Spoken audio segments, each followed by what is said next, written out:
بھائی ہم کہتے ہیں نا انسان خاکی ہے. خاکی کا کیا مطلب ہے؟ خاک مٹی کو کہتے. تو انسان تو واقعی خاکی ہے، مٹی سے بنا ہے، لیکن انسان اس اعتبار سے خاکی ہے کہ اس میں عاجزی ہو. حقیقت میں یہ خاکی نہیں، خلیفہ ہے. اور کس کا خلیفہ ہے؟ اللہ کا. اور خلیفہ کا کام کیا ہوتا ہے؟ دین کو نافذ کرنا. اور دین کو نافذ کرنے کے لیے کیا کرنا پڑتا ہے؟ سفر کرنا پڑتا ہے، گھر بار کو چھوڑنا پڑتا ہے.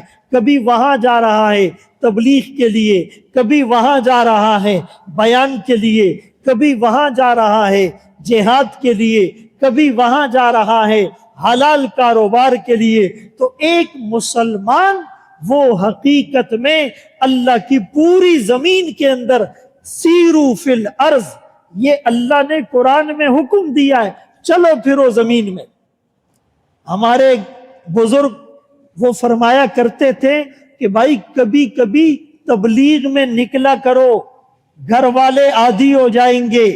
کبھی سے روزے پہ جا رہا ہے، کبھی عشرے میں جا رہا ہے، کبھی چلے میں جا رہا ہے، کبھی 4 مہینے میں، کبھی 7 مہینے میں، کبھی سال میں، کبھی 3 دن کے اجتماع میں، اور کبھی علماء کے ساتھ کسی بیان اور پروگرام میں جا رہا ہے، ملکوں کا سفر کر رہا ہے.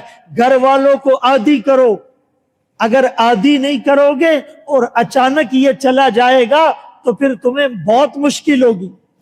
تو مسلمان تو وہ تو اعلاء کلمت اللہ کے لیے پوری دنیا میں گھومتا ہے.